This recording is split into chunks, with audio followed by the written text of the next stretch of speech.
Dans l'économie actuelle, il y a plus d'emplois dans le domaine du codage qu'il n'y a de candidats qualifiés.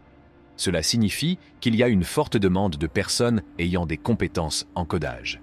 Si vous êtes capable d'apprendre à coder, vous serez en bonne position pour trouver un emploi dans un domaine en pleine expansion. Apprendre à coder n'est pas facile. Cela demande beaucoup de travail, de dévouement et de persévérance. Mais si vous êtes prêt à faire des efforts, l'expérience peut être très enrichissante. Dans cette vidéo, je vais vous faire part de 8 vérités sur l'apprentissage du codage. Ce sont des choses que vous devez savoir avant de commencer, afin d'être prêt à relever les défis qui vous attendent. 1. Idée fausse sur le codage. Dans le monde actuel centré sur la technologie, l'idée fausse selon laquelle tout le monde doit apprendre à coder a gagné du terrain. Le codage est souvent assimilé à une alphabétisation contemporaine, une compétence aussi indispensable que la lecture et l'écriture. Pourtant, l'idée selon laquelle le fait de ne pas acquérir de compétences en matière de codage rendrait une personne obsolète n'est pas fondée. Ce concept basé sur la peur est souvent exploité par des individus qui emploient des tactiques de vente, comme le montre l'utilisation par l'auteur de telles stratégies pour obtenir des abonnés pour sa chaîne YouTube. S'il ne fait aucun doute que le codage a de la valeur dans notre paysage numérique, l'hyperbole de son caractère indispensable suscite le scepticisme. L'art complexe du codage, bien que pertinent dans de nombreux domaines, n'est peut-être pas une nécessité absolue pour tous. Dans notre quête de connaissances et d'acquisition de compétences, il est impératif de passer au crible les affirmations sensationnelles et de se concentrer sur l'aspect pratique. Il est essentiel de comprendre la pertinence réelle du codage, ses applications et la mesure dans laquelle il s'aligne sur les objectifs individuels. Dans ce paysage d'informations, le discernement et la réflexion prévalent sur les affirmations générales concernant la nécessité impérieuse de coder. TU. Technique pratique pour apprendre à coder. La maîtrise du codage est une compétence acquise qui implique un parcours d'apprentissage dynamique. Dans le domaine du génie logiciel, où l'évolution est constante, l'adaptabilité et l'apprentissage continu sont essentiels. Le récit de l'auteur reflète le début de son expédition de codage, montrant que tout le monde commence quelque part. Dans le domaine du codage, l'effort assidu prime sur le talent inné. Si certains possèdent un don intuitif, le travail acharné et soutenu est le véritable catalyseur de la réussite.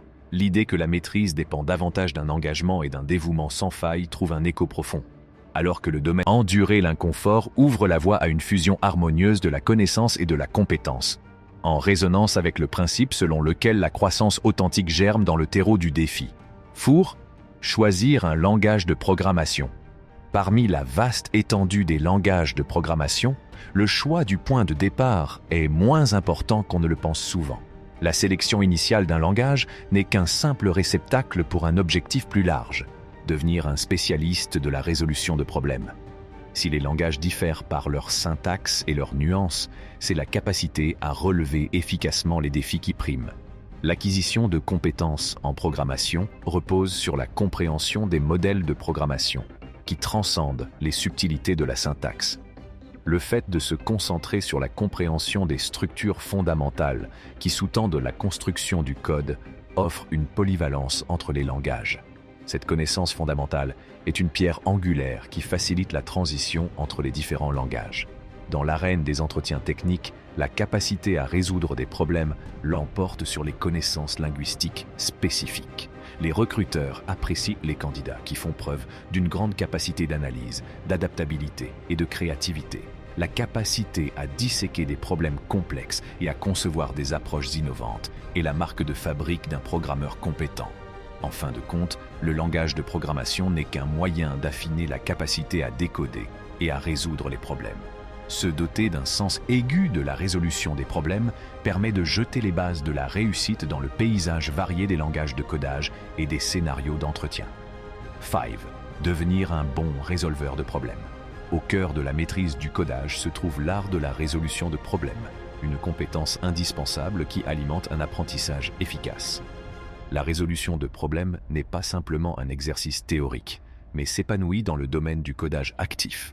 Plutôt que d'observer passivement des tutoriels, il est essentiel de s'engager concrètement dans des défis et des projets de codage. Construire des projets tangibles, participer à des défis de codage et s'immerger dans des hackathons favorise l'apprentissage par l'expérience. Ces efforts simulent des scénarios du monde réel exigeant l'application des compétences acquises de manière créative.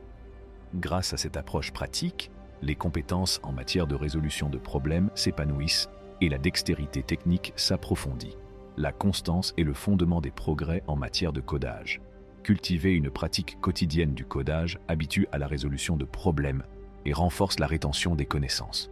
La croissance progressive obtenue grâce à l'engagement quotidien s'accumule au fil du temps, pour finalement aboutir à une maîtrise remarquable. Dans le paysage dynamique du codage, devenir un résolveur de problèmes compétent est un processus itératif. La participation active, la pratique constante et l'application dans le monde réel servent de boussole pour naviguer dans ce voyage. Grâce à ces étapes intentionnelles, l'aspirant codeur se transforme en un praticien compétent, capable de relever des défis complexes. 6. La santé et l'apprentissage. Dans la quête de prouesse en matière de codage, le caractère sacré du bien-être mental et physique constitue une pierre angulaire. Il est impératif de préserver ces aspects pour un apprentissage durable et efficace. Il est primordial de trouver un équilibre harmonieux entre les efforts de codage et les rituels de soins personnels, y compris l'exercice régulier, une large exposition à la lumière du soleil et une alimentation nourrissante. La relation symbiotique entre la santé et l'apprentissage est indéniable. La pratique d'activité physique non seulement revigore le corps, mais rajeunit aussi l'esprit, ce qui favorise l'amélioration des performances cognitives. La lumière du soleil, qui améliore naturellement l'humeur, renforce la résistance mentale, tandis que les apports nutritionnels permettent de maintenir les niveaux d'énergie nécessaires à des sessions de codage intenses. Une santé optimale constitue un terrain fertile pour un apprentissage efficace, permettant l'absorption et l'application de concepts de codage avec acuité. L'esprit s'épanouit dans un environnement libéré du stress, fortifié par la vitalité physique et nourri par des pratiques saines. Reconnaître que la maîtrise du codage est un voyage plutôt qu'un sprint souligne l'impératif de préserver le bien-être tout au long de cette odyssée. En prenant soin de sa santé, l'aspirant codeur crée une base idéale sur laquelle il pourra construire une trajectoire d'apprentissage prospère. L'acte d'enseigner devient un moyen d'illumination personnelle. En favorisant une culture de partage, de création et de mentorat, les apprenants amplifient leur propre croissance tout en contribuant à l'enrichissement d'un environnement d'apprentissage collectif. 8. Construire une boucle de rétroaction positive. La construction d'une boucle de rétroaction positive est un catalyseur pour des progrès soutenus en matière de codage. Des récompenses rapides et accessibles constituent la pierre angulaire de ce cycle. La définition d'objectifs quotidiens de codage gérables déclenche un sentiment d'accomplissement, générant une poussée de dopamine, un neurotransmetteur lié au plaisir et à la motivation. Ce renforcement chimique favorise une attitude optimiste à l'égard du codage. L'orchestration de cette boucle de rétroaction repose sur des éléments stratégiques. L'intégration de l'espacement mental, de pauses régulières et du rythme dans le processus d'apprentissage renforce l'efficacité. La concentration prolongée est contrebalancée par des intervalles de repos, ceux qui permettent à l'esprit de se régénérer et de traiter les informations plus efficacement. Dans cette synergie, la poursuite de l'excellence en matière de codage n'est plus ardue, mais revigorante. L'excitation d'atteindre des objectifs propulse les apprenants vers l'avant, tandis qu'une prise en charge judicieuse de soi améliore les facultés cognitives. Au fur et à mesure que les objectifs sont dépassés et que les connaissances s'approfondissent, la boucle de rétroaction s'accélère, aboutissant à un lien indéfectible entre le codage et la satisfaction personnelle. Si cette vidéo vous a aidé d'une manière ou d'une autre, n'oubliez pas d'aimer, de partager et de vous abonner à la chaîne. En attendant, merci d'avoir regardé.